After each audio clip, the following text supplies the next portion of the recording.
you for coming to Bob's Celebration of Life service. I'm officiating, but I'm also a lifelong piano bar singer, so I'm going to do a little bit of both. And I love a few moments ago when it got really quiet, like there was a reverent hush, and then there's Bob's naked butt on the screen. Just feels perfect. I always like to say that when I officiate a memorial service that whatever arises is perfect. So just let's make it all welcome. I'm sure there'll be tears, and I'm sure there'll be a lot of laughs. And so we don't have to hold anything down or push it away, because this is life, and life is full of lots of things. So if you would, just join with me in prayer. In this moment, God, we come to you with our hearts full. Sorrow for sure at just missing this incredible being that we know as Bob Allen. Deep joy at having known him and loved him. Compassion and a prayer of peace for the family particularly. And what I trust is that this time is a holy time that we have gathered here to celebrate Bob and his life, but to celebrate your life, the life that flows through all of us. And so we open our hearts to each other and to you, and we bless this time. Thank you for being that great comforter that is with us in all times of need. We pray this in the name of the indwelling Christ. Amen. When Melinda and I were planning the service, we're both lifelong musicians, and she said there's only one song that Bob asked for at his memorial, and that was it. Rolling Stones, Mick Jagger, Keith Richards. And as we read the lyrics, we were on the phone planning the service, and we don't quite know what the lyrics mean, but it just felt right, you know. So I did a little Googling on it, and Keith actually wrote the melody as a lullaby, so it's got this sweetness about it. And Mick wrote the lyrics, and the idea for the song came from Marianne Faithfull, great singer. She had a near-death experience, and when she knew she was coming back, she told me, she was relating this to Mick Jagger, and she said, wild horses couldn't keep me away. And he just loved that image so much. So I still don't know what the song is about, but for me, he said it's not about Marianne Faithfull, so, but it evokes a couple of things for me: a deep longing, it evokes loss, but mostly it evokes this fierce love and connection that just no earthly power can take it away. And does that sound like Bob Allen? He loved you all so, so much. The illness was so brutal and so long. We didn't get the MSA diagnosis until just not too long before he died. And I'm grateful that he didn't linger any longer than he did. But at the very end, it was hard. And those of you who were with him, Sally, Melinda, and Erin, I know that you were suffering. And I think if there's ever a reason why he would just finally let go of this life, because he would never want to let go of anything good in this life, but it's because he didn't want you all to suffer anymore. Melinda told me that she wanted me to share some of my own Bob memories, so I love Bob. I do, I love Bob. First time I met him, Melinda and I had been colleagues, really, but we just started being friends, and she invited me to come sing at Unity of Fort Worth. And I get there, and I think I'd already rehearsed my songs. I'm sitting on the front row next to this tall, handsome man, and he introduces himself with a big grin, and I thought, this man is flirting with me. In church. And I told Melinda that story. She said, and he was. He flirted with everybody. And it wasn't romantic or sexual. It was this, well, I don't know about, for you I'm sure it probably was, but it was this like charm. And the word generous has been used a lot about Bob. but he gave his energy, gave his personality to us all. And how beautiful it was. And then I think it may not even been that time I sang there. I think it was, though, the first time that the three of us went for Tex-Mex afterward, and I really got the sense of just who he is and how the two of you worked. Mostly, I know Bob through my weekly phone call with Melinda. We've been prayer partners for, I think, about 15 years. And so I get all the good Bob stories, but I get some of the vexing Bob stories, too. A few times, I was like, I just wanted to say, Melinda, you've met him, right? You know who you married. But then she would end up saying that herself. So there's a lot in this man. Most of the time I got to spend with him in person, it's when Melinda and I were doing something together. And I live in Houston. I lived in Dallas for 20 years, but now I'm in Houston. And so hanging out in your hotel room in Montana, just Bob holding court. I'm so glad that he got to meet Susie Ogden. Just another big personality friend of ours. And yeah, most of the times that I've actually been with Melinda in person in the last few years, Bob has been right there. And I feel the groundedness that he brings. He is funny, and he is a big personality and the center of attention quite a bit. But there is a deep love and groundedness. And one of my favorite memories was watching Bob watch you sing. He expanded. He loved it more than almost anything. Just seeing the woman he loved just doing her thing, sharing her gift to the world.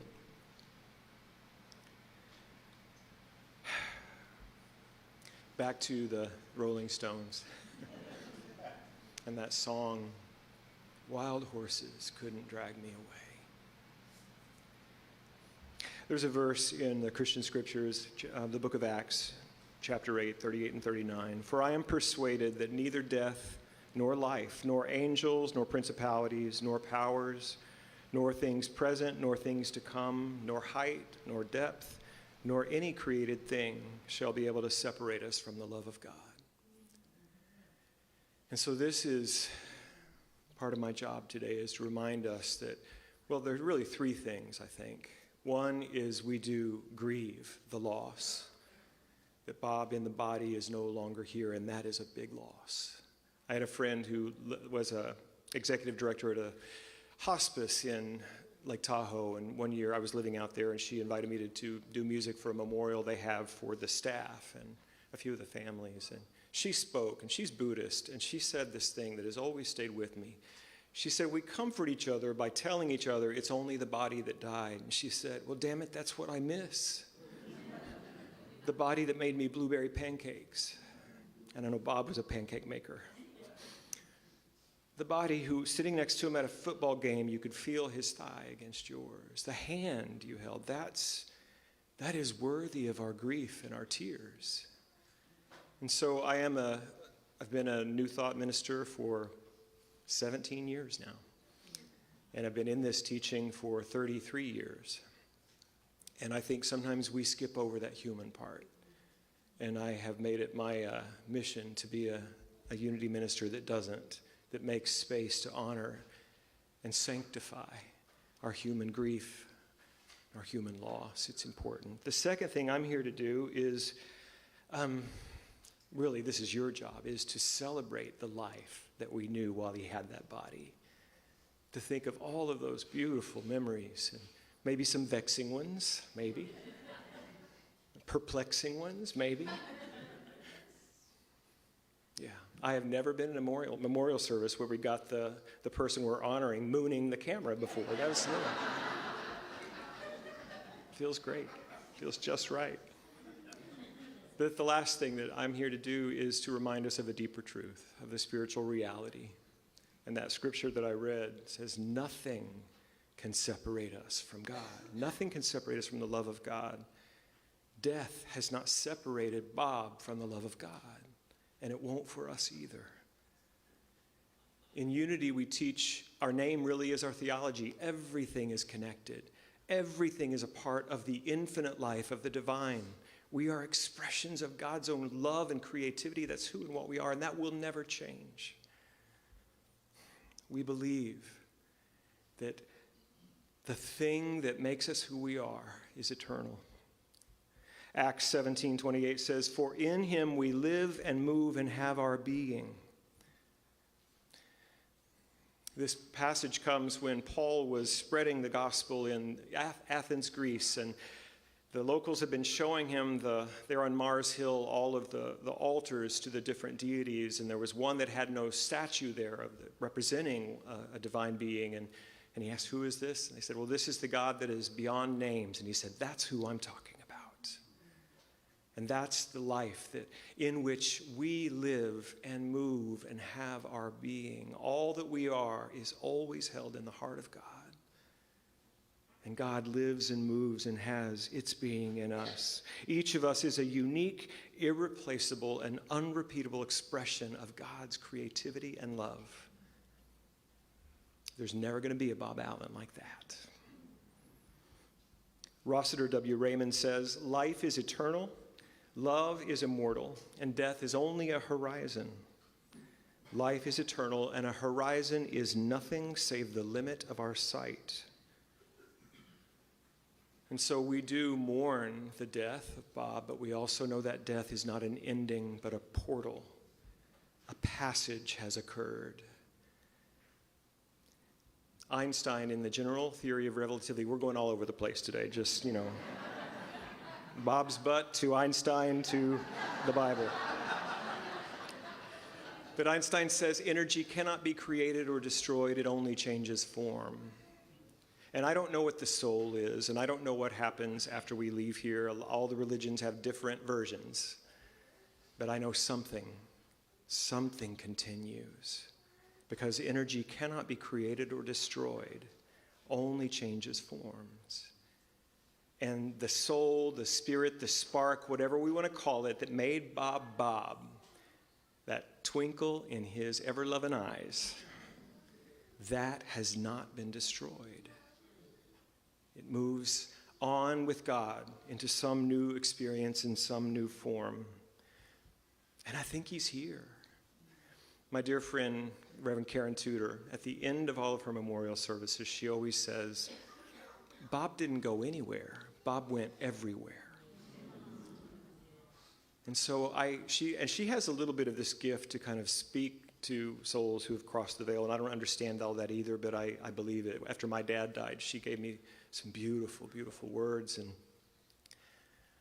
I don't know how that works, but I said, "So Karen, if what God is outside of space and time, what are those souls doing while they're over there? Are they just waiting for us?" And she said, "No, they're just everywhere." But she said, the moment we turn to them, they're here. So Bob is here. The moment we think of him, he's here with us. The individual soul does go on. And this is the hows and the wheres and the whys of that we'll find out when it's our turn. But I want to offer some comfort and some peace to know that what we loved about Bob, other than the body, lives.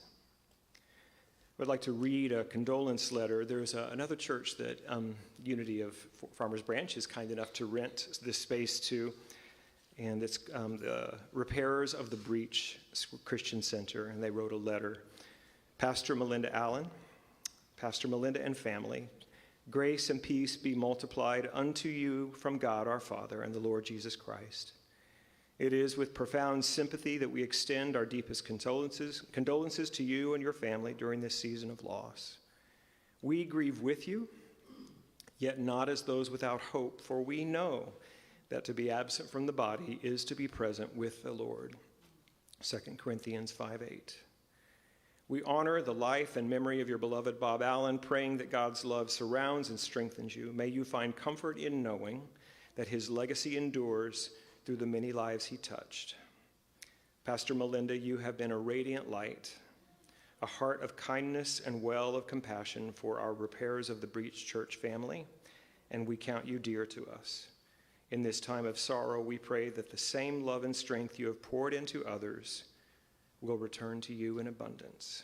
May the Holy Spirit minister to your heart, bringing the comfort and strength that only He can provide. Please know that we are here for you, lifting you up in prayer and standing with you in love. That if there's anything we can do to support you, don't hesitate to let us know. With heartfelt sympathy and abiding prayers, Bishop Demetrius Moore, Sr., First Lady Deidre Moore. Bobby Lee Allen was born July 29, 1949, to Mildred Wiggins Allen and Orban Lee Red Allen. They moved to the east side of Fort Worth from Ryan Place when Bob was still small, and he became and remained an east side boy, graduating from Fort Worth Polytechnic High School in 1967. And while there, he proudly played trumpet in the renowned Poly Marching 100 band. Poly was where he met and married Judy McMaines, and together they had a son, Bobby Lee, and a daughter, Sally Gail. Bob went to school at Texas Wesleyan College while working full-time at Southwestern Bell Telephone, and he graduated in 4 years. After his divorce from Judy, Bob married Gwenna Betsill, whom he had met at the phone company, and they divorced in 1980. In 1993, Bob married the love of his life, Melinda Wood Allen, to whom he would remain married until his death, and he adopted their daughter, Erin Lindsay Allen, earning the title of World's Best Daddy from her. Bob's entrepreneurial spirit led him to open his own small business. His engaging personality and good looks called him to the stage. In the 80s, he opened Abbey Road Chimney Sweeps with his best friend Jerry. The company later became Abbey Road Clean Air. Bob pioneered the brand new air duct cleaning business, developing techniques and equipment to improve air quality in homes. He was eventually awarded 2 patents on his video-assisted duct cleaning equipment. He expanded services and led a series of companies centered on air quality, finally opening Allen & Company Environmental Services in 2013 with Melinda. In 2025, he was inducted into the National Air Duct Cleaners Association Hall of Fame for his contribution to the industry. On stage, he worked at many area theaters, including Circle, Hip Pocket, Jubilee, Stage West, and more, playing everything from heroes to villains, Vikings to aliens, and was known for his portrayals of Texas good old boys in his favorite roles, G.W. in Sordid Lives and Roy in Lone Star. He was taken as a client by the Campbell Agency and went on to play roles in TV shows, notably Walker, Texas Ranger, independent films and commercials, and he did a variety of work in print ads, including his turn as Pushpin, the roadie in Radio Shack's Monster Cable ad campaign. Bob loved to travel, and he took several trips to Europe, Canada, Mexico, and the Caribbean, as well as to state and national parks all around the U.S. He continued to enjoy acting and was active in Allen & Company even as multiple systems atrophy began to take a physical toll on his life. Ever an optimist, he never complained as his MSA progressed, still laughing, joking, and smiling his special brand of sunshine on everyone, always convinced that tomorrow would be better than today. On March 15th of this year, he died in his home with Melinda and Erin by his side. He is preceded in death by his parents, his brother Bill Allen, survived by his wife Melinda, son Bobby Allen, his wife Christy, daughter Sally and Region, daughter Erin Allen Williams and her husband Justin, plus 7 grandchildren, their spouses, and 12 at last count great-grandchildren. His joyous presence will be missed by all.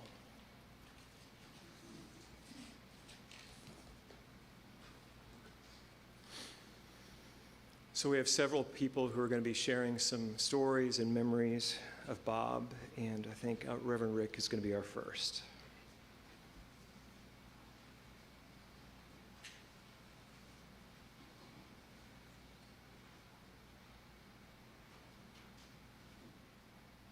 Good afternoon. Usually I say good morning, so I'm a little confused by that right now. My name is Reverend Rick Horsey, and I met Bob and Melinda in May of 2023 when my wife Marlene and I first came here to this church. What we were struck by was the incredible love and music that they both brought to this community. Now, as we continued to come back Sunday after Sunday, I couldn't help but notice that Bob never took his eyes off his wife, Melinda, while she was on stage. His love for Melinda was so evident just by seeing how he watched and listened to everything she said and did. Now, notice I didn't say that he agreed with everything she said or did everything he said, because he's a guy. And that, you know what that means. Just basically stupid. So, I love funerals.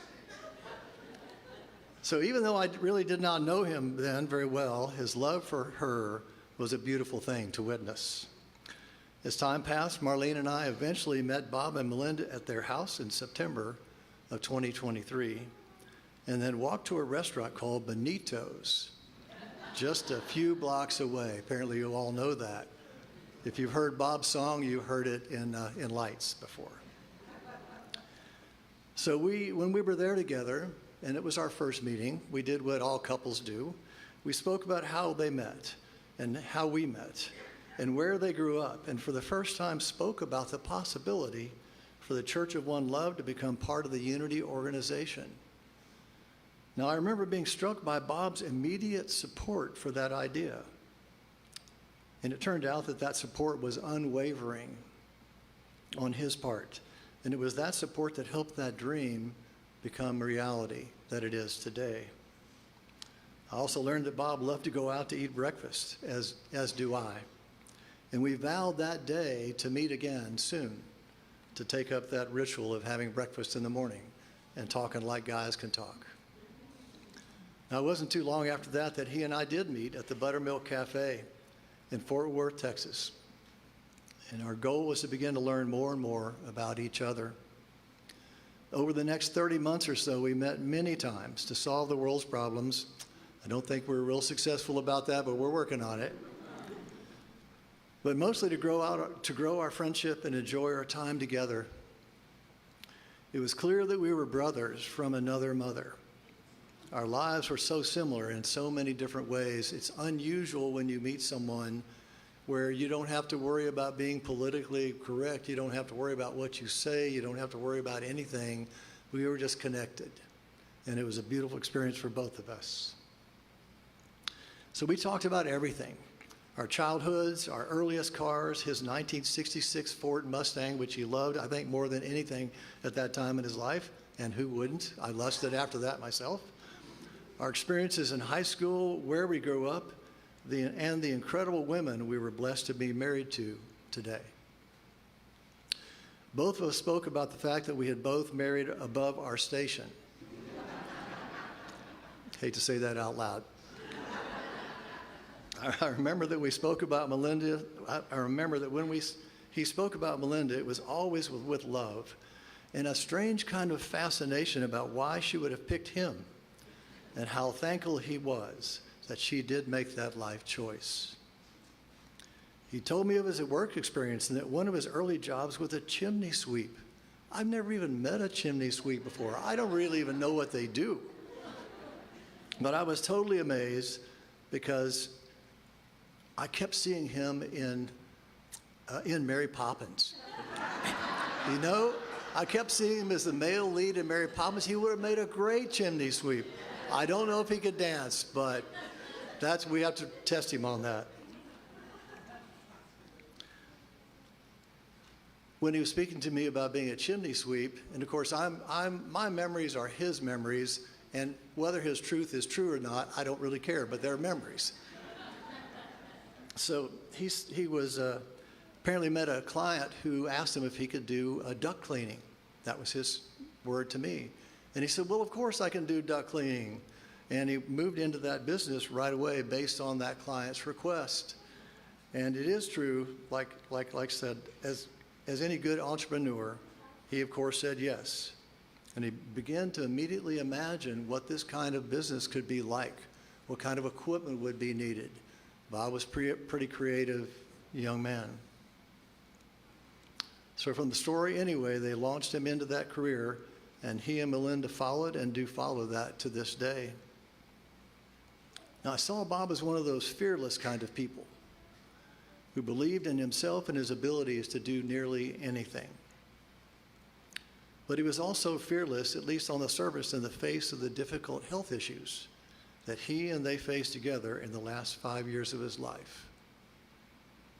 Now, shockingly enough for me, in all the times we met together, all the breakfasts and lunches we had together, we never once talked about health.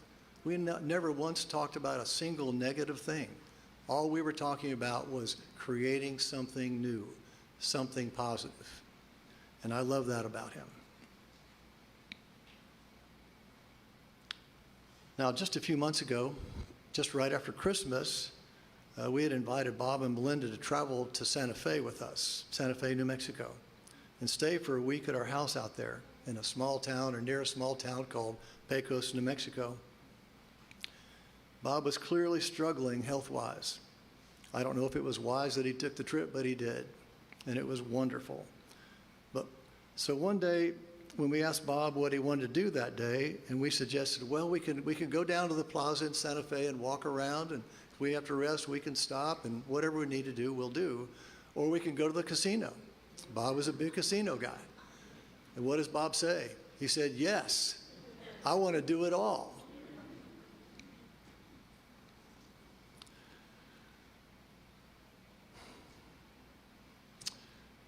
That was the Bob I knew.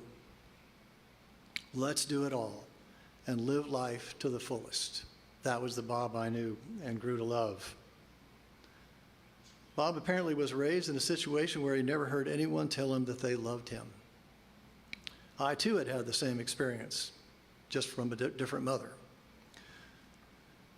So every time we said goodbye, I would say, I love you, Bob. And he would look back at me and say, I love you, Rick. Now, when I think of Bob today, I think of just two good friends riding around Fort Worth, Texas in his old 1966 red Mustang convertible, looking for whatever trouble we can get into today. Because trust me, that's what guys do. I don't really know, honestly, if his 1966 Mustang was a convertible or if it was red. But memories aren't truth. Memories are golden. So if it wasn't red and if it wasn't a convertible, it should have been. Because no one ever deserved one of those cars like my friend, Bob Allen. Thank you.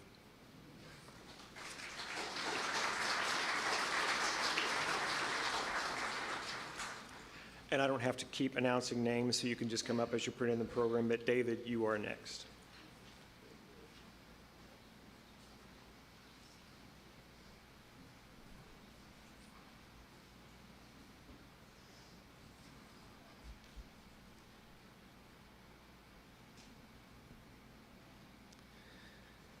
Well, if you really want to learn about someone, I think the best way to do that is to play golf with them.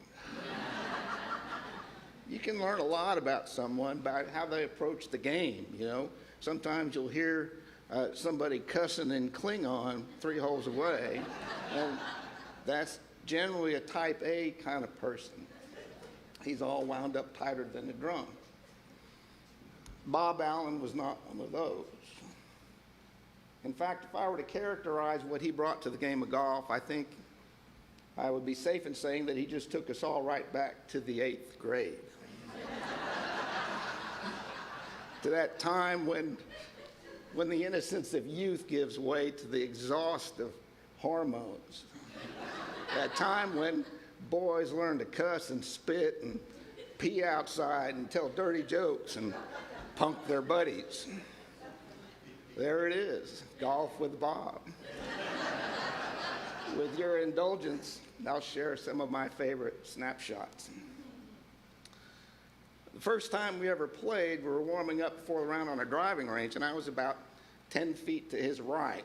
And Bob takes this mighty swing, and he barely hit the ball to the point where it dribbled right into my left heel. It didn't hurt much, but I learned a valuable lesson, and that was when Bob's hitting the ball, you need to be behind him.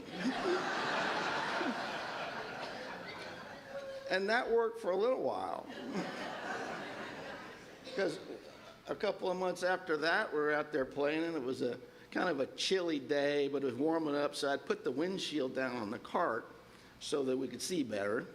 And he takes another one of his mighty swings, And I was right behind him, and he forgot to hang on to the club. And as a result, I got a golf ball-sized knot in my left cheek.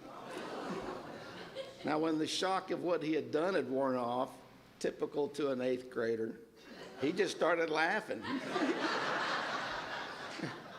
I wasn't amused. As you might imagine, we didn't spend much time in the middle of the fairway. One time we came upon this, or hunting for his ball, we came upon this patch of bluebonnets. And this was about the time that the Titanic movie came out. And so he hands me his camera and goes, "Dave, get my picture." So I thought he was going to go stand in these bluebonnets. He goes down there and lays in them and strikes a pose like somebody's going to paint his portrait. I just thankfully left all his clothes on.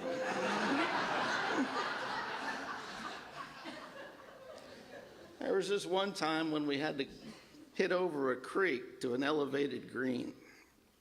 And the three of us were on the green, kind of lining up our putts looking for Bob. And he was gone for a little while. And then he emerged out of this creek. And he looked like some kind of a swamp creature because he had mud over the tops of his shoes, which he tracked across this pristine green. And he had in his hand about a half a dozen different colored golf balls that he pulled out of this creek. And you'd have thought he'd found the treasure of the Sierra Madre or something. One of the things about golf is that there's this etiquette to the game. You know, you're supposed to be quiet when your buddies are hitting. Take care, you rake the traps, you know, clean up the ball marks you leave and stuff like that. And I think his reverence for the etiquette of the game could only be described as irreverent. There's nothing quite lining up a putt to the sound of a 4-second, 3-note fart.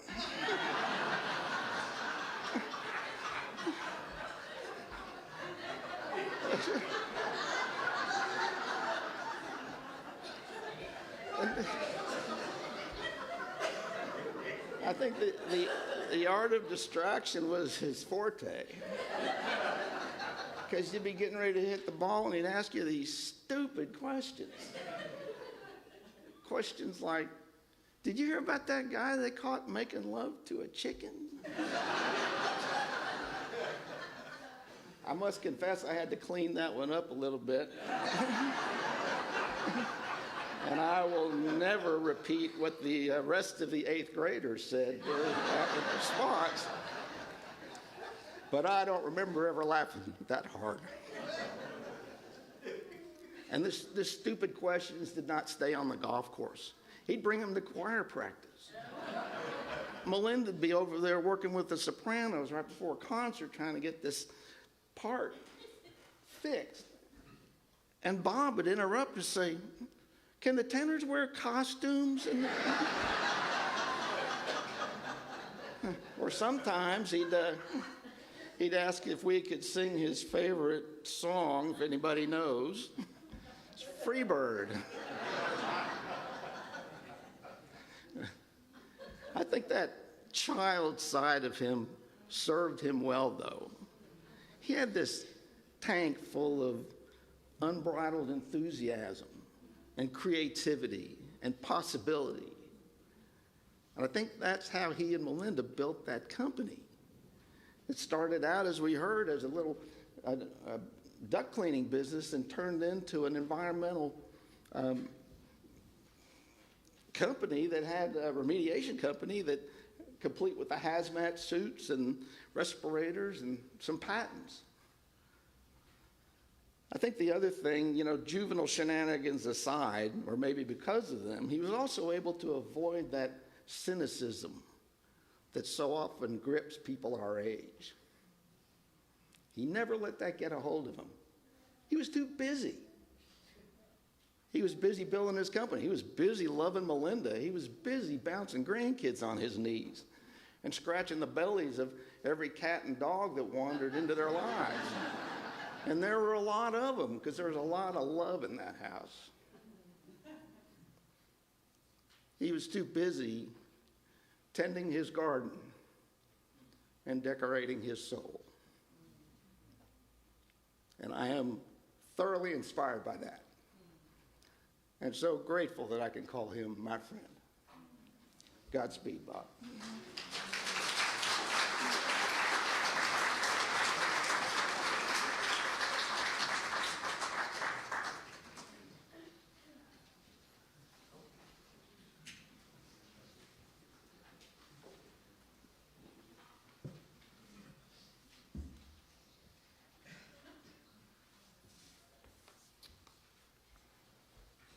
Well, I would just like to thank the two people here who placed me following David Whitney, a storyteller, and then I'm preceding a beautiful songwriter. So, but here goes. And I just wanted to say thanks, Melinda, for placing me once again in front of you talking about Bob. Much less me and Bob, who never got to stand by each other in choir.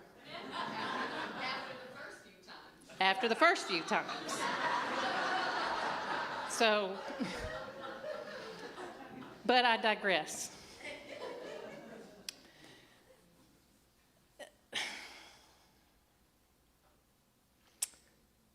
We're gathered here to celebrate a man who lived life in high definition. And everyone in this room, he's touched in some fashion, in some way, with his humor and his wisdom and his vibrancy.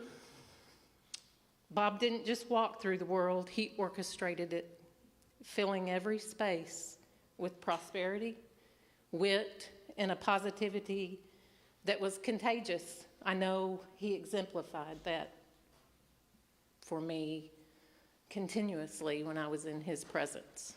In some fashion, because he gave a lowly, independent health insurance broker, as did Melinda, an opportunity to earn their business. And I became their insurance broker. And I'm blessed by that. Bob was a man who understood that true abundance, he showed this to me, isn't just what you acquire, but what you share. Bob was quick-witted, always ready with a joke or a clever observation that could disarm the tension in any room. Saw that happen. Great story. He viewed life as a grand puzzle, and he was always solving it, often with a mischievous eye, twinkle in his eye. Yet, of all his achievements, and there were many, he would tell you that his greatest role was being the absolute, unwavering, #1 cheerleader for the love of his life, Melinda. To say he adored her is an understatement. He celebrated her brilliance, her music, her spirit with a passion that made everyone else smile. He was the wind beneath her wings, the applause in her ears, and the steady rock upon which she could always lean. He loved her fiercely, and he loved her out loud. And though his presence is physically gone, his spirit is too vast to be constrained. He was, in every sense of the phrase, a free bird. I'm going to do Bob a solid. I took a little liberty with the Van Zant lyrics, but I'm going to do it. Indulge me for a couple of minutes. If I leave here tomorrow, will you keep my memory near? For I've traveled onward now, beyond all earthly fear. I found a life of richness here, of laughter, wit, and grace, with a clever word for every heart and a smile upon my face. But if I stayed beside you still, the seasons could not stay, for a spirit meant for soaring must eventually find its way. I am free as a bird now, unbound by time and change, in a sky as wide as the love I gave, beyond the mountain range. Melinda, my sweet love, goodbye, but do not take it hard. I am the light within your song, the keeper of your guard.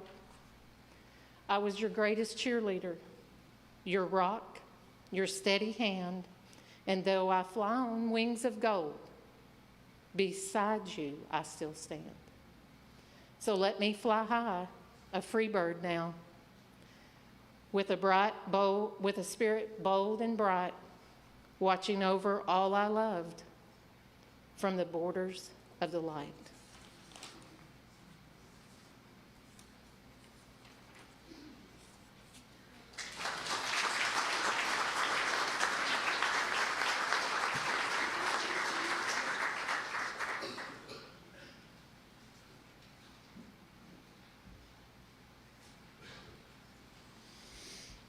There's a lot of you.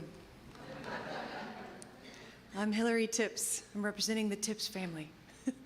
This feels like a reunion of the 90s in here.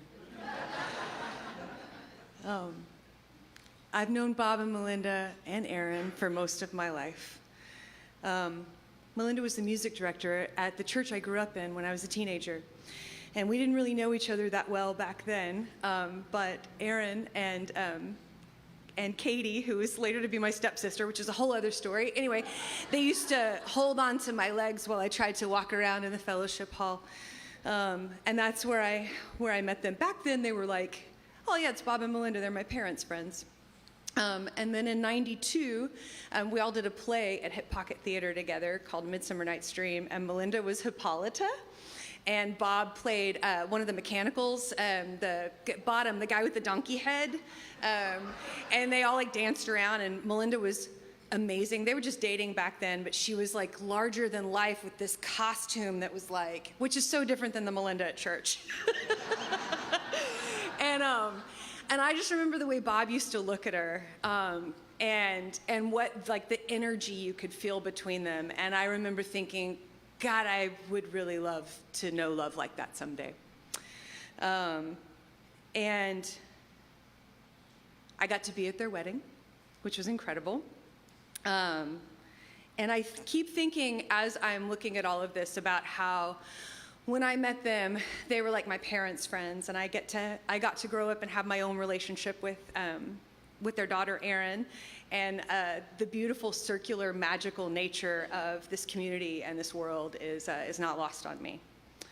Now, I'm not going to say anything most of you don't already know when I tell you that Bob told inappropriate jokes indiscriminately. I called my brother when Melinda asked me to do this, and I was like, what do you remember? And we were talking about how, like, standing out in the Peace Garden at the church on Page, and the one that Andrew remembered had to do with scoliosis, measles, and not smallpox. The other one we were talking about is how he'd be like, Melinda, get the hose winder for my balls. I don't know how he got away with it, but he did. He really did. May we all now have a moment of silence for an inappropriate joke you heard from Bob. I was also thinking about how in 2001 I moved to Japan and my dog Tuna Fish went to live with Bob and Melinda. And life at Bob and Melinda's house as one of their pets is so good that when I went to pick her up when I moved back, my dog just walked back over to Bob and Melinda. And she was like, I'm staying here. I'm like, I don't blame you, kid. I don't blame you. In my 30s, which is when we all started to get closer together in age, it was weird how when we met, they were way older than me, and then we all got, I don't know how that happens. Anyway, I learned more about Bob's history, and I learned about his resilience and his depth and his belief in himself and in the world, regardless of all the reasons he might have had to think otherwise. And I remember being struck by how there was this softness to him. Maybe largely because he was a really good moisturizer. Did a lot of like body butter, and I put on a little perfume this morning in honor of Bob, actually. But there was a tenderness and a love of being alive, which was really inspiring to me. Melinda and my dad were really, really close friends. Some of you guys might remember our dad, me and Andrew's dad. One of the two butts might have been my dad's or Don Yvonne's. Or, you know, whoever you are, claim it. Anyway, but I think the fact that that my dad and Melinda were so close says a lot about Bob. Mostly, I think that he would be the first one to tell you that he's the most handsome and charming guy in the room, so my dad wasn't really a threat, even though my dad was super handsome and charming as well. When my dad was briefly ill and then passed away, I know that Bob and Melinda made a quiet agreement to look after me and my brother. We were pretty young still. And Melinda more than did her part in the ways that you all know that Melinda does her part. But here's what Bob did. No fixing, no asking us to talk about it. We'd be standing there in the middle of things, and all of a sudden there would be a bottle of water in your hand. All of a sudden there would be a sandwich or a $100 bill, because he's Bob. He didn't ask us to talk about anything. He just showed up. Bob and Melinda let me live with them after my dad died. Erin and I also have this in common. We've lived with Bob and Melinda.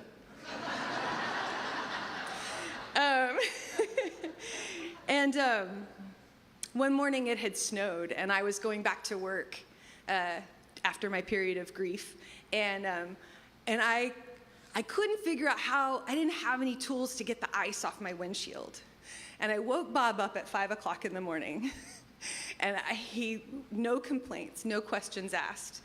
He came out and scraped the ice off my windshield and gave me a hug and was like, "Have a good day at work." And I cried all the way to work that day, partly because I was sad and partly because I was so grateful to still have dad energy in my life. That's how Bob was. He showed up with his whole heart, and if he believed in you, it was with everything he had. And I can feel him in here. I can feel him in the stories and in the way we all laugh and in how we're all showing up for each other. The weirdest thing when I walked in today was I looked up at the front, and I love that Michael mentioned the getting used to his physical presence not being here, because it was so strange to look up here and not see him with his family in the front row. I can almost see him. And my final thought is just this. If there is a heaven, I think that Bob is probably walking around saying, "I am real good looking, and you guys are so lucky I'm here." Thanks so much.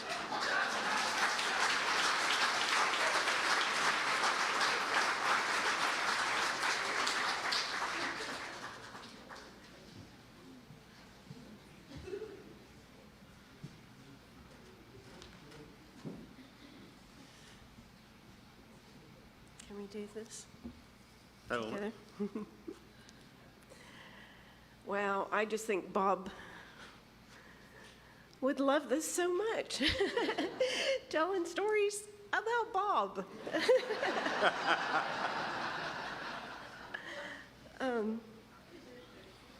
If I leave here tomorrow, would you still remember me? I think we all know the answer to Leonard Skinner's question, because Bob Allen is utterly unforgettable.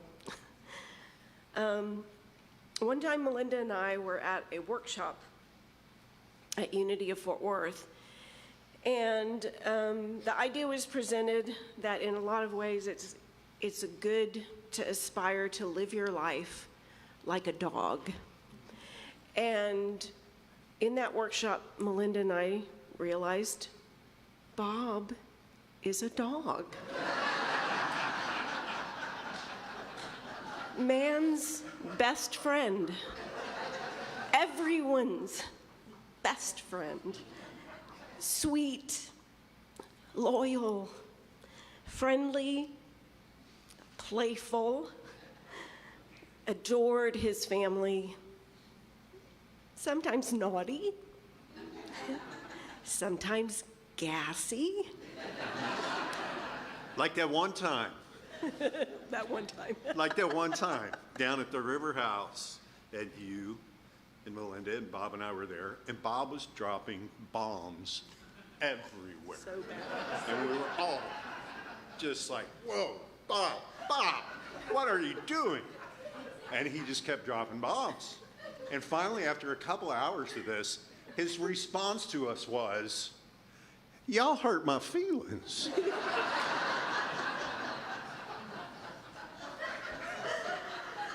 Bob was a dog, not unlike Tuna, who was very gassy.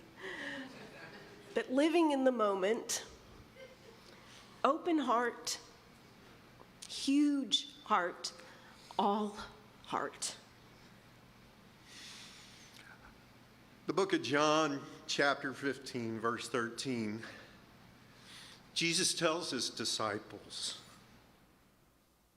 greater love has no man than this, that a man laid down his life for his friends. That was Bob Allen. Aside from being a dog, Bob, as we all know, was an idea man. Most of his ideas were an invitation for fun and were said with that signature movie star smile and twinkle in his eye. And we're going to do some bad Bob impersonations because we can't say those Bob things without doing that Bob Texas accent. Hey, y'all, you want to go get some tattoos?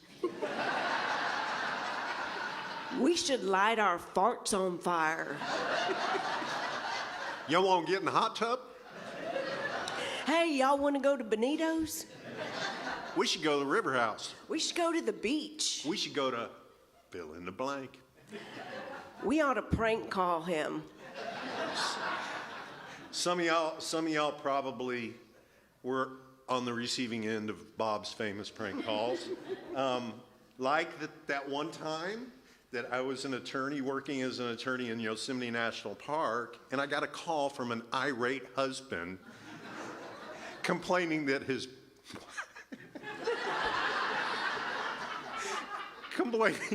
wife had been bitten by a bear. And Melinda participated. She was the wife screaming in the background about being bitten by a bear. It was a bear. Bob loved his prank calls, and he even, some of y'all know this, even had a prank call app on his phone. In the early days of apps, he had that we prank didn't call know app. We had an inside joke that Bob and I were just alike, and that really is true. I'm noticing some things today. I'm like, I really probably could have a Dallas Cowboy wreath at my funeral, and there could be a mooning picture at my funeral as well. But we were a lot alike. And Melinda and I are just alike. Yeah. Like Bob, I have a lot of great ideas, but unlike Bob, I usually don't do anything about them. But Bob turned his ideas into reality. Like armadillo tequila decanters.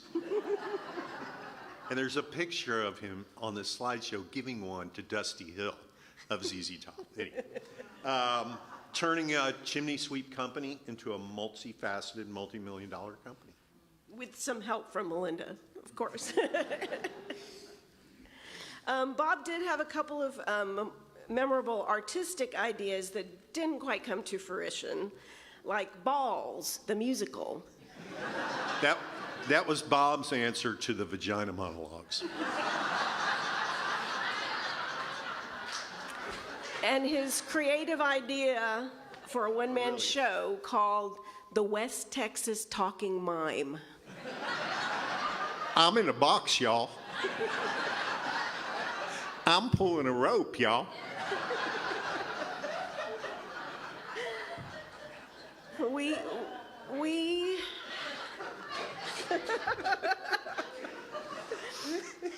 We had so many wonderful moments with Bob and so many belly laughs and meaningful conversations as well that it's impossible to say them all, of course, but here are some of our remembrances, some other remembrances.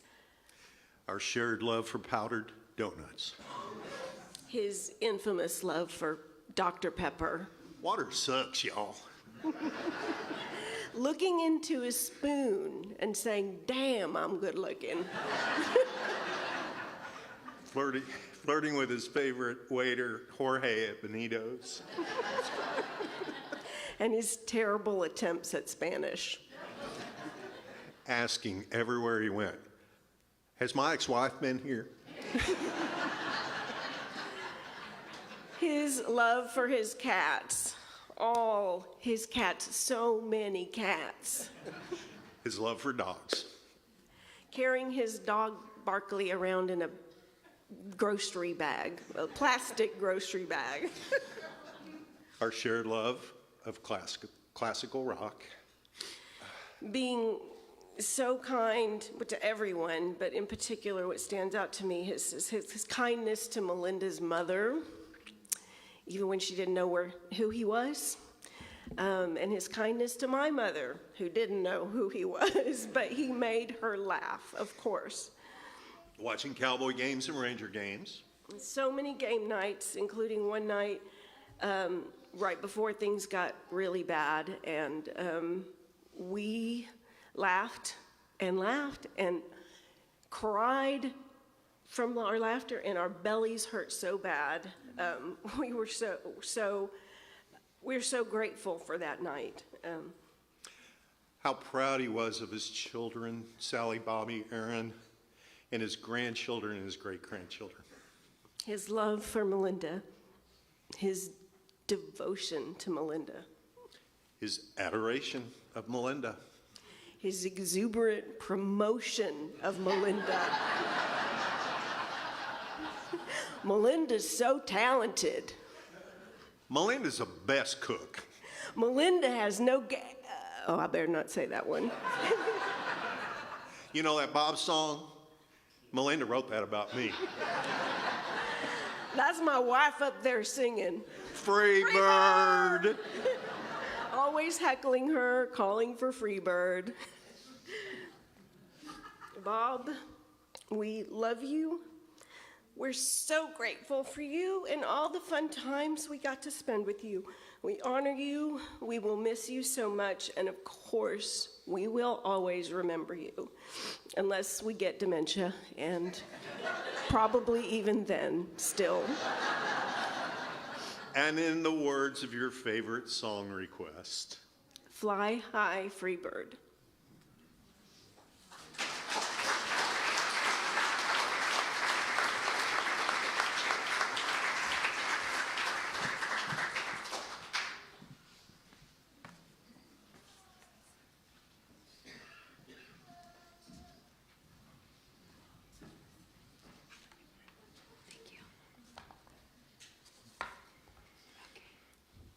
Hi, everyone. We are Bob's granddaughters, Sammy and Haley. So we actually thought about starting today with a full performance. You know, an Allen-style production, maybe a little acting, maybe a song, maybe even a rap. But then we realized that would probably be about 3 hours long and we'd still go off script, so we decided to keep it simple. But honestly, that idea felt fitting, because if you knew Grandpa Bob, you knew he loved the spotlight. And being his granddaughters meant we got front row seats to that our entire life. Grandpa Bob was never a serious man. And honestly, we grew up in a family full of many inside jokes. The kinds where we would all be laughing and everybody else would be like, what the heck? But that was him. He loved to pretend he was friends with our public school teachers and say he spoke about us.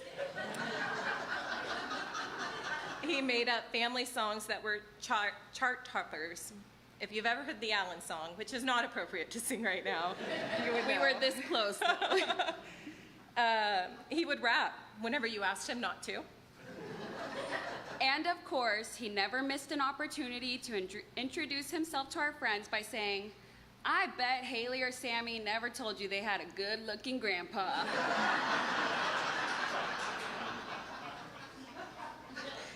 He wasn't wrong. He always had that smile, that laugh, that presence that you just couldn't ignore. But more than anything, he was so proud. Proud to be a grandpa, proud of all of us. He talked about his grandchildren every chance he got. If you knew Grandpa Bob, you know that he didn't just have personality. He was the personality. Some of my favorite memories with him are honestly the simple ones. Going to the movie theaters, spending the night all the time at the house, and always waking up to his famous banana pancakes. Although there's one specific time I'm sure everyone involved would not describe as simple. When I was a toddler, my Grandpa Bob trusted me to use the bathroom on my own. Instead of just going in there and using the bathroom like expected, I played with the gas unit that was on the wall. Long story short, I almost blew up the house. But somehow I was still welcomed back, because that's who he was. He was somebody who could find the laughter, and someone who could create it. I remember him coming to visit me for lunch in elementary school, and the kids would literally beg him to come back to class with us. He was just that fun to be around. And even when he wasn't there in person, he still found ways to keep things fun. He used to prank call me all the time. He was always one of my teachers, Mrs. Green. Except for me, he never disguised his phone number, so I always knew it was him. But he still managed to pull it off every time.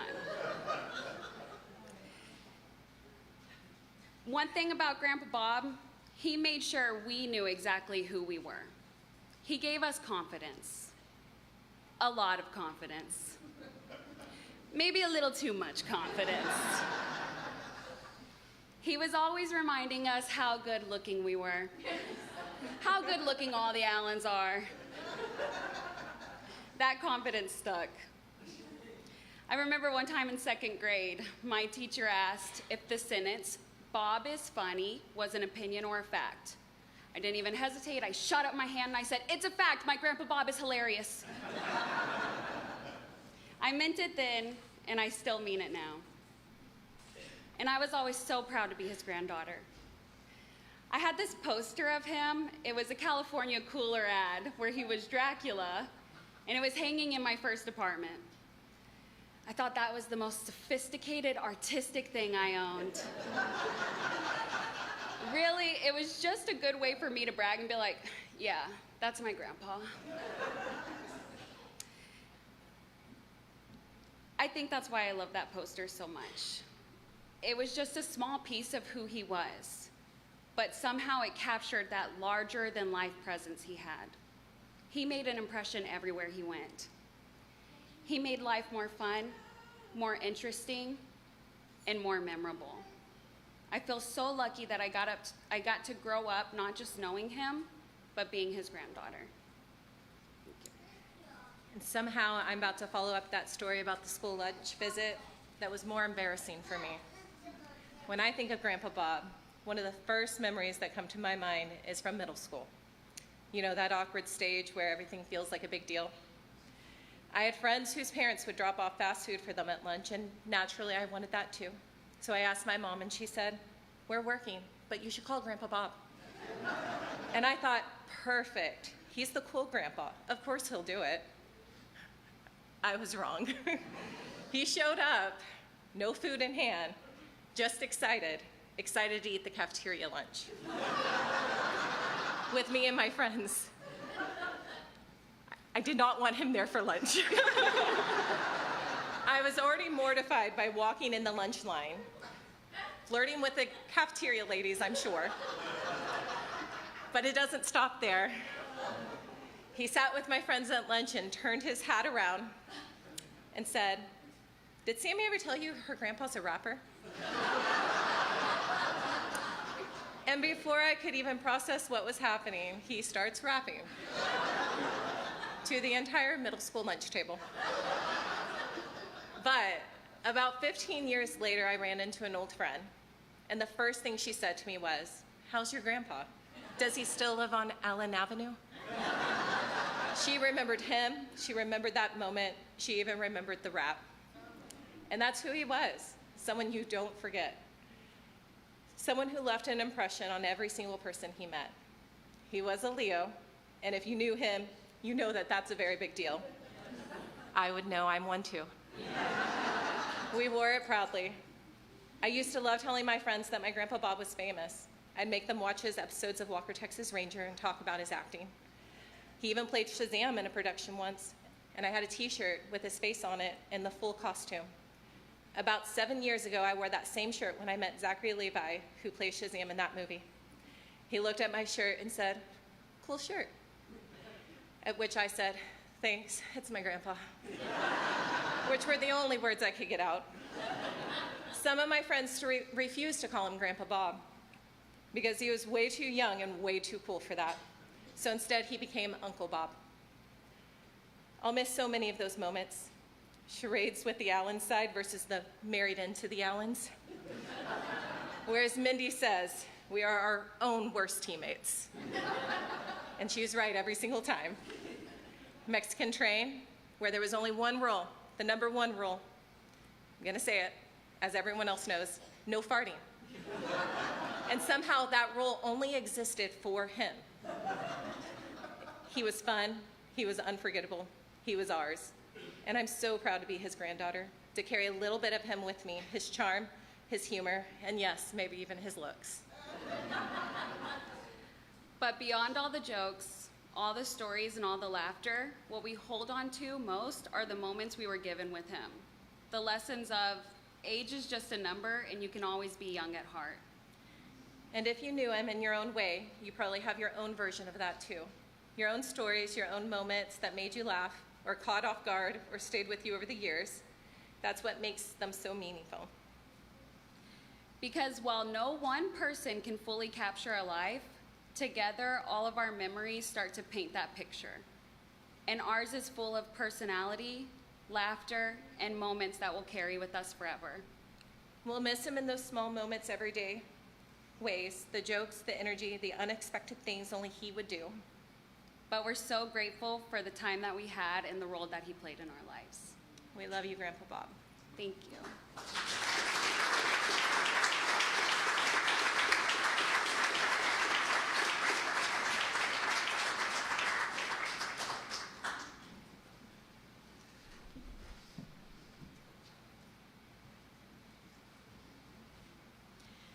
I wasn't sure if I was going to do this. I was prepared for Michael to read it instead, but gosh, thank you all for being here. Free bird!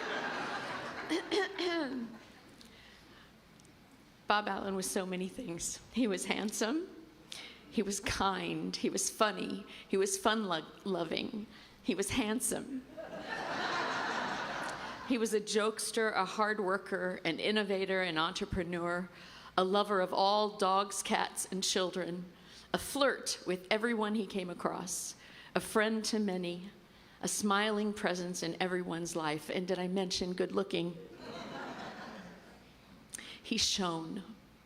He was a public man. He was gregarious, the life of the party, the center of attention, often the biggest and loudest person in any room, and yet also very private, very loving, very tender and gentle. For more than,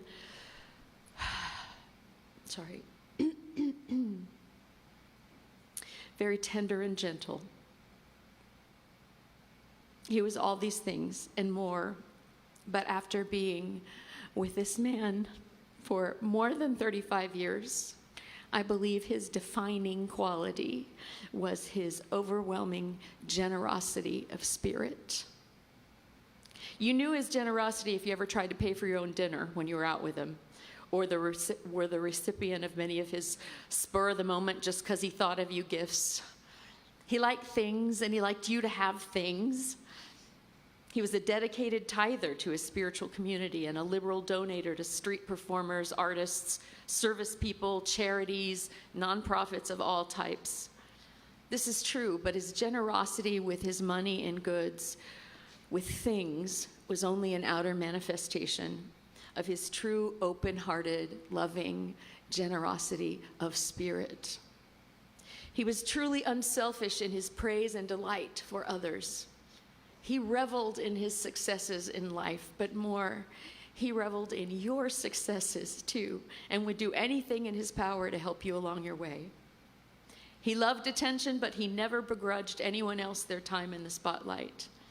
He was smart, but let you think he was smarter, that you were smarter. He loved to win, but he was never a sore loser. He was a sore winner. He liked to gloat and get in your face. He played sorry with his grandkids for money and was very proud to win $1 off an 8-year-old. And yet, if you bested him in a game, he would proudly congratulate you. He loved to laugh and to make you laugh, and his epic smile lit up rooms. Bob grew up in a household where the words "I love you" were never spoken. But somehow, little Bobby decided that they needed to be said, so he said it to anyone he loved all his life, and especially as he aged, that meant anyone in his circle. Of course, he said it often to me, daily, hourly, sometimes just calling me in the middle of the day to say those words to me and remind me that I was loved. He said it to his children and to his grandchildren. He said it to his nieces and his nephews and his in-laws. He said it to his friends, women and men alike. He said it to his office employees and workers, to business colleagues he respected. He said it unabashedly because it was true. If you are in this room, chances are he said it to you because he loved you, and he wasn't afraid to tell you that. I believe it was because of this very generosity of spirit that he got by with a lot of often inappropriate and even downright offensive behavior.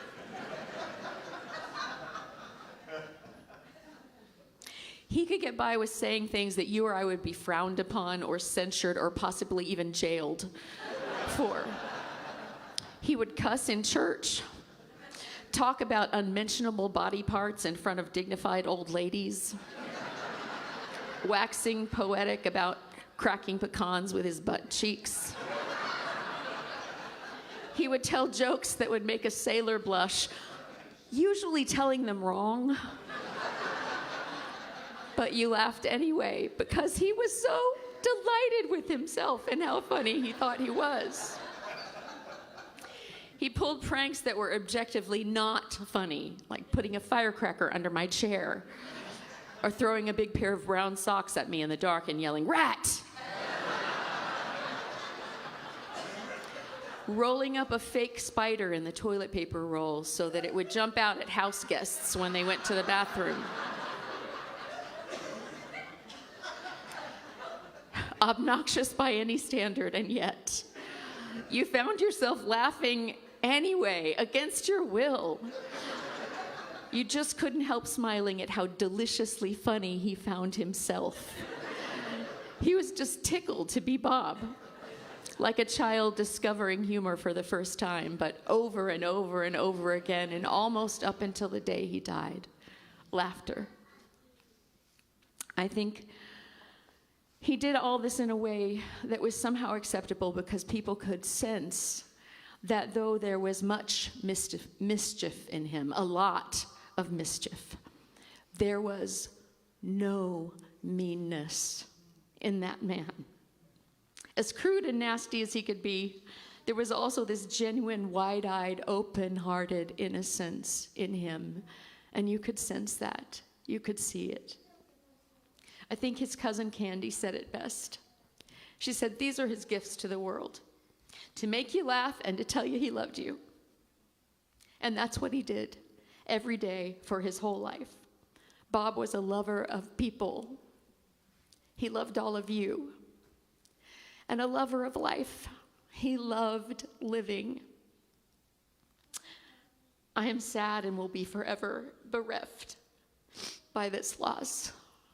But I cannot help being so grateful that I ever had such a love in the first place. Who gets that lucky to be loved by such a man? People everywhere, you've heard, remarked to me about the way he looked at me with love and pride in his eyes. I hope he noticed that I looked at him the same way. Being Bob's wife and life partner is an honor and a privilege that I will carry with me for the rest of my life.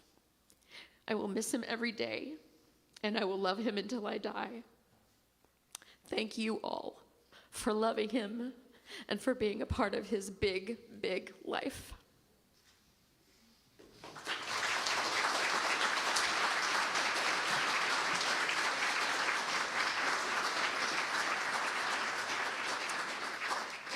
You did good.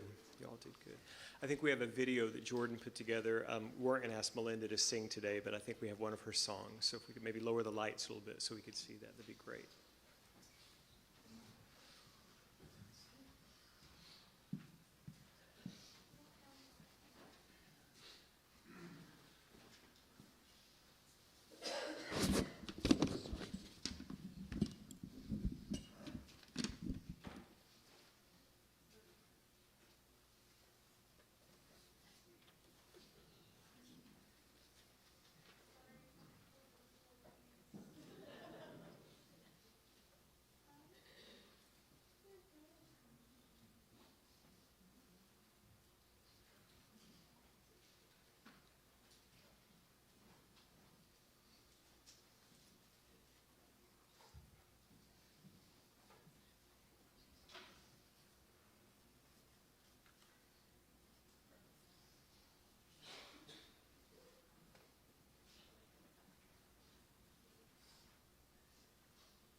We were just thinking what he would be saying if he were here. That's what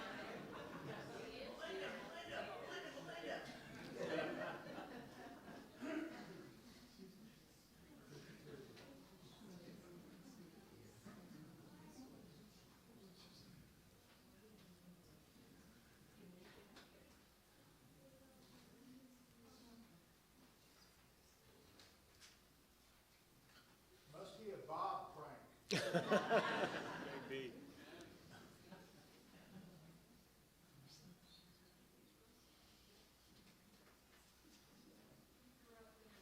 You know, I think I dated your mother.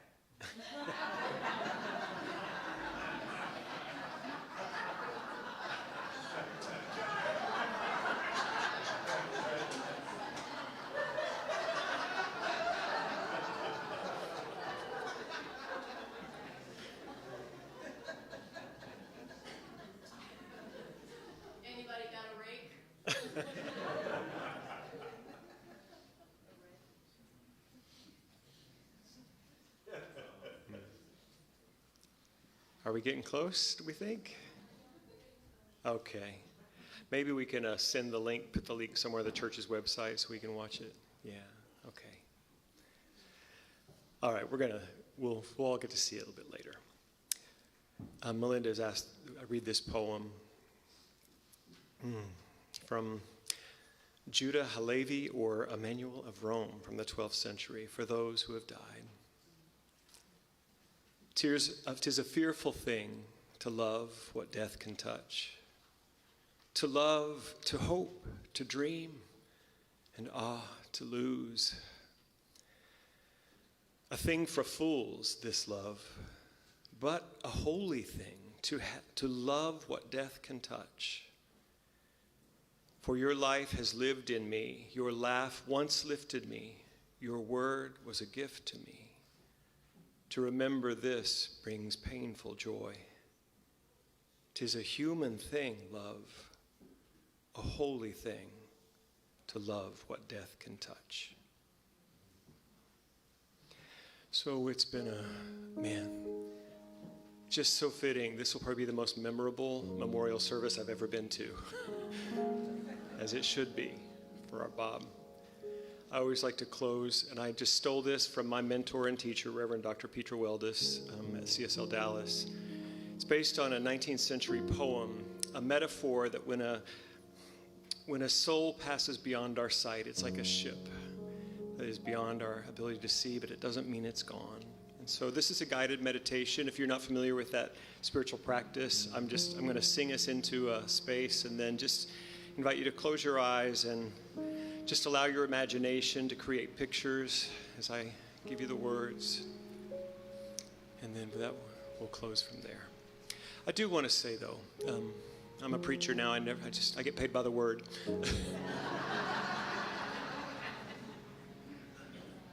This is an opportunity for us to all live a little bit more Bob-like. Bob lived fully. And there may be things that are blocking your ability to live that way. And I don't know if it's that you need to forgive someone or ask for forgiveness. If you need to tell someone that you love them and you might be afraid, you need to do that. Because that's what Bob would have done. And that's what we all need to do. This day is coming for every one of us. Nobody gets out of here alive, as I once heard someone say. And I want to be like Bob, that when I breathe my last breath, I want to know that I've lived as fully as I can. In this moment, in this place, I remember who I am, letting fear and worry fall away from me. I open my eyes and see there is only love. There is only love. Love that heals, love that sets me free. There is only love. So if you haven't done so already, I invite you to close your eyes and picture yourself on the most beautiful beach on the most beautiful day you can imagine. And this beach may be a place that you know in real life in this world. It may just be something that you imagine, but it is a day without a care, without a fear, without a worry. The sun is warm on your skin, but the breeze is cool. Beside you, the water is so blue, so beautiful. And as you're walking along on this beautiful beach and this beautiful day, you see that there's someone up ahead and they're standing, and you just get the sense that they're waiting for you. You can't make out who it is yet, but you know that you know them. And as you get closer, it's Bob. Bob in the prime of health and vitality, smiling that smile that lights up rooms, and he is giving it to you. He's so happy to see you. So you moved towards him, and he moves towards you, and you hug him. He's so happy to see you. And he asks if he can join you on your walk. And of course, you say yes. And so the two of you, on this beautiful place, on this beautiful day, walk together. It could not be more perfect.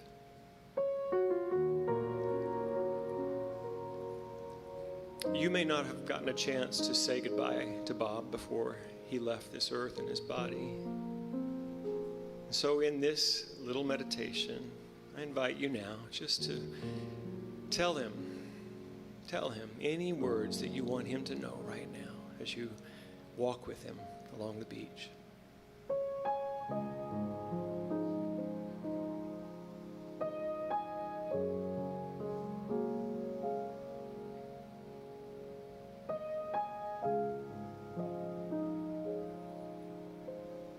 And he thanks you. He's so grateful to hear that message from you.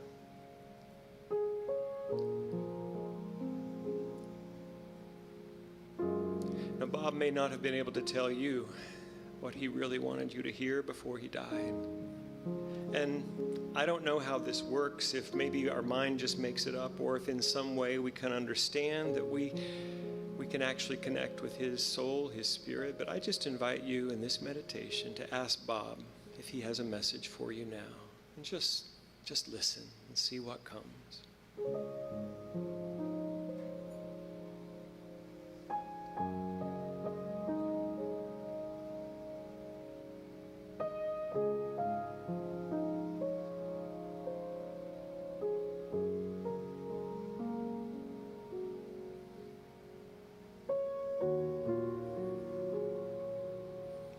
Feeling his love.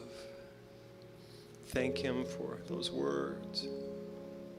You continue walking, arm in arm or hand in hand. You notice that the sun is beginning to go down. You also notice that up ahead there is a long pier, and at the end of that pier is a beautiful old world sailing ship, a three-master. The kind of ships that crossed oceans before the steam age.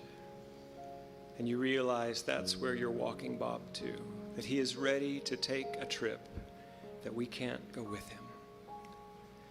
And so you walk down to the end of that pier, and there at the foot of the gangplank,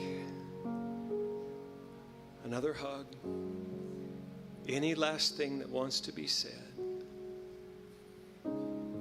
He squeezes you so tight, and he looks deeply into your eyes, and he is beaming with love for you, but also his joy at going on this trip. He is ready, he is ready, he is ready, he is free.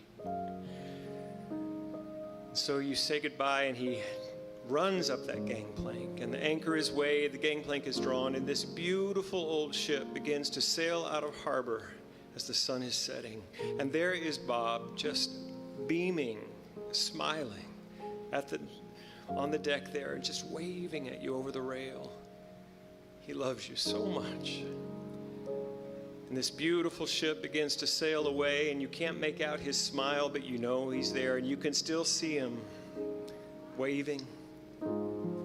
The ship gets smaller, the sun drops lower.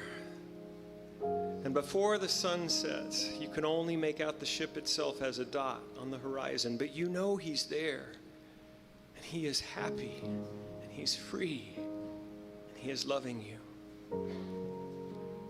And just before the sun drops below the horizon, the ship disappears.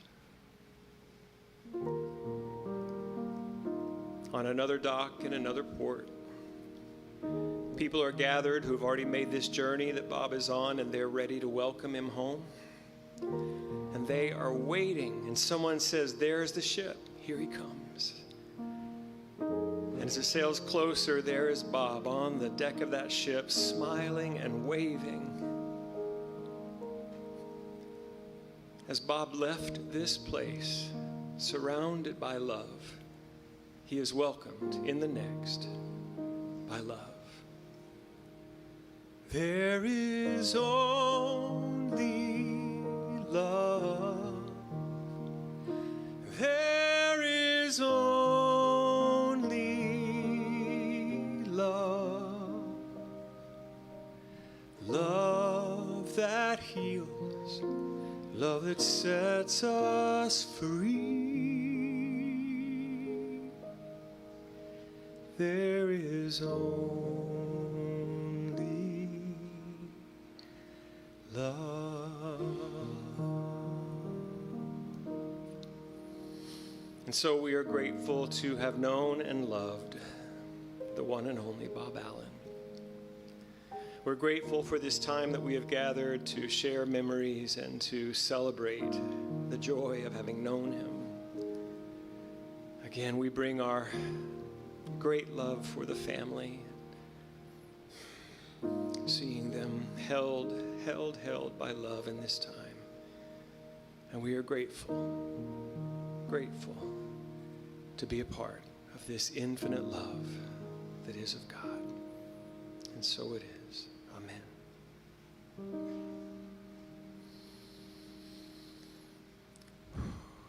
Thank you all so much. There is going to be a reception next door in the fellowship hall. We're going to let the family go over first, and then we invite everyone to tell your Bob stories over good food and good drink. And thank you so much for being here today.